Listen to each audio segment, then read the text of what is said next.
My name is Optimus Prime. We are autonomous robotic organisms from the planet Cybertron.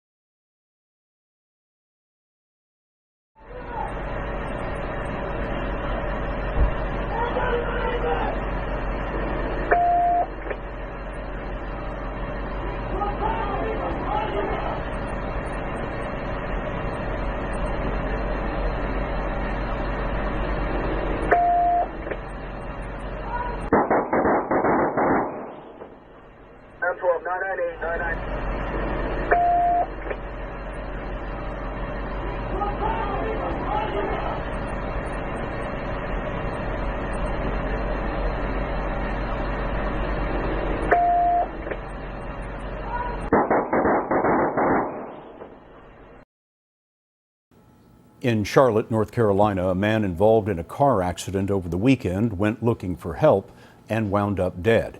He was shot again and again by a police officer who is now facing criminal charges. Mark Strassman tells us how it all started. It was 2:30 Saturday morning when 24-year-old Jonathan Farrell swerved off the road in a single-car accident.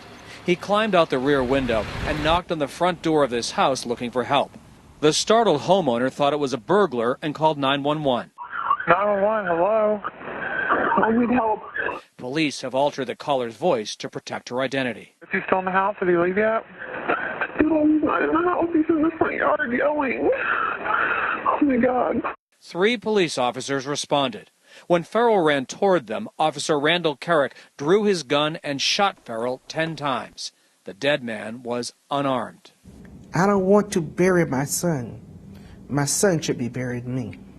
Georgia Farrell says her son Jonathan respected the police. His sister is a cop. Do you have questions? I have questions, but they will be answered soon enough. But you do want those answers? We're going to get those answers. The Charlotte-Mecklenburg police charged Carrick with voluntary manslaughter and said he did not have a lawful right to discharge his weapon. Michael Green is his defense attorney. It will be found that Officer Carrick's actions were justified on the night in question.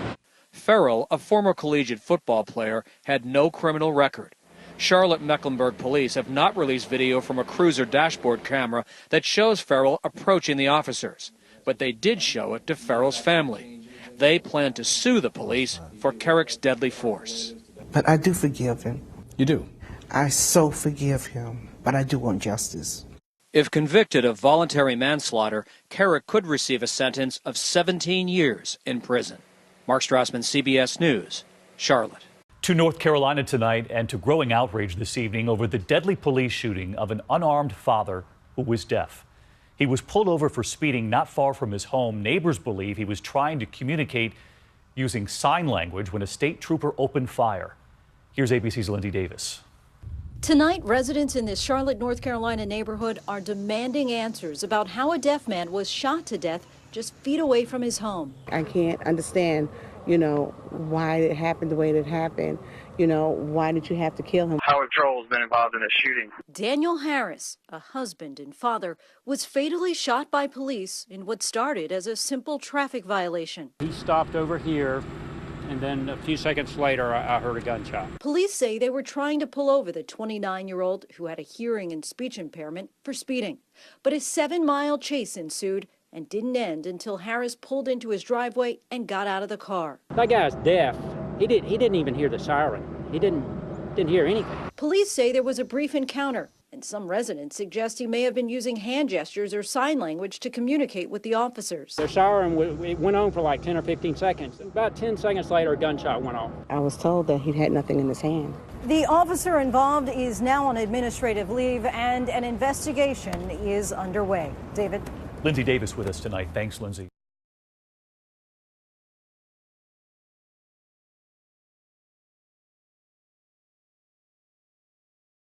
Now to Charleston, South Carolina, where police officer Michael Slager is on trial for a fatal shooting. He took the stand on Tuesday, breaking down during his testimony. ABC's Steve Osunsami is there in Charleston with the details and reaction. Good morning, Steve. Good morning to you, Robin. This case could go to the jury today. We could hear closing arguments this afternoon. Michael Slager didn't have to testify, but he clearly wanted to tell his own story in his own words. At times, he was tearful. My family's been destroyed by this. Scott's family's been destroyed by this. It's horrible. Former North Charleston police officer Michael Slager was here on the witness stand trying to convince jurors he's not a murderer, saying that he killed Walter Scott in 2015 because at the time he says he felt threatened. And at that point, I made a decision to use lethal force because Mr. Scott never stopped. He was always dangerous. But prosecutors asked how dangerous could Scott have been as he was running away from the officer unarmed. They even made Slager stand up and hold a tape ruler to show how far Scott ran before Slager started firing. It was 18 feet. I didn't know what was going on with distance. I didn't know what was going on with all that. So I fired my firearm until the threat was stopped. Shortly after the shooting, Slager told investigators he thought Scott was running away with his taser. On the witness stand, he said he now knows that's not true, that it fell to the ground. Slager says the two fought over the taser in a struggle that happened before the cell phone recording. But he had trouble explaining what he's seen doing here, picking up the taser from one location and moving it closer to Scott's body. I don't know why I dropped it on the ground, but I did pick it up seconds later. Was it because I was policing my gear?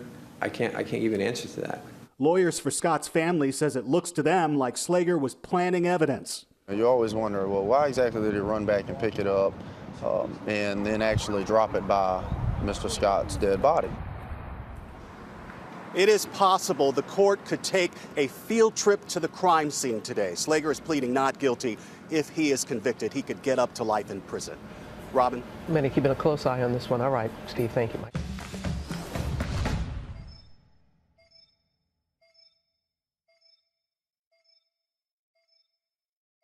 A former South Carolina trooper faces up to 20 years in prison after pleading guilty in a racially charged shooting. Sean Grobert was led from the courtroom in handcuffs. You see there yesterday.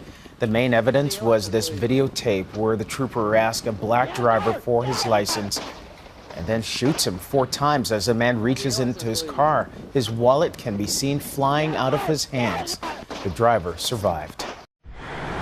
The FBI is investigating the murder of a black man shot by a white policeman in Charleston, South Carolina, last Saturday. The murder charges were filed after a video showed 33-year-old police officer Michael Slager shooting dead the man even as he appeared to be unarmed and running away from him.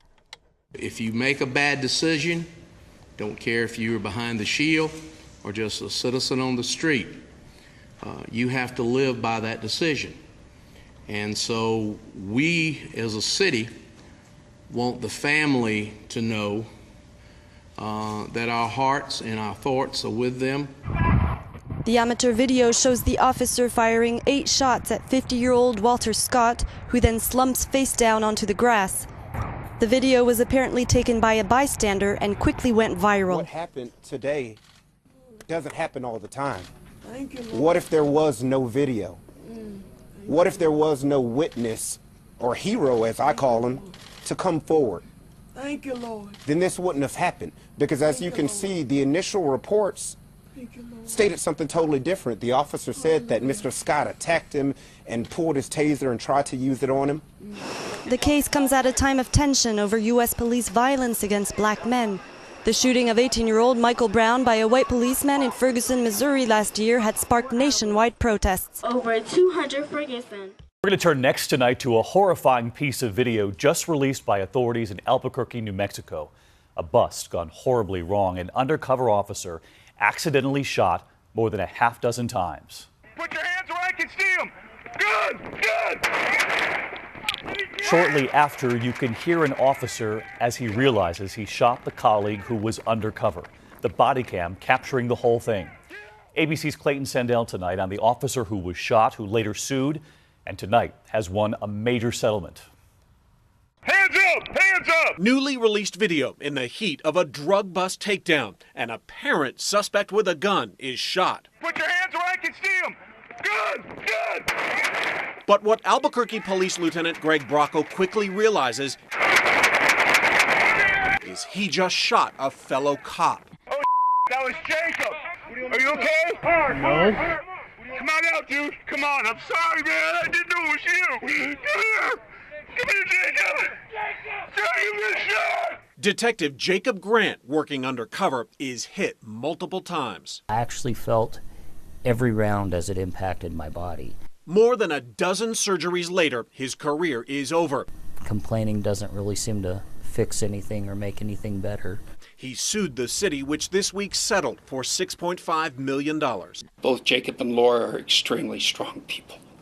Since 2010, Albuquerque police shooting lawsuits have cost taxpayers more than $40 million. I thought you were a bad guy!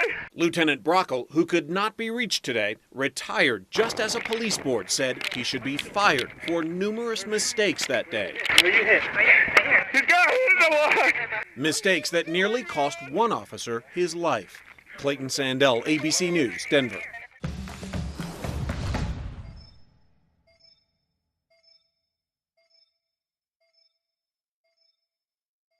Yet another officer-involved shooting of an unarmed African-American man is caught on video. It's an incident from a police dash cam that involves the Palm Beach County Sheriff's Department, and it shows an unarmed suspect on a bike, a man on a bike, being chased by officers. You see him get off, and then you hear the deputy firing 4 shots at him. You hear that? So then he goes to the ground. Now the man is paralyzed. CNN's Alina Machado is in West Palm Beach with more on the video, the reaction to the video. Alina, what are you hearing from authorities, first of all?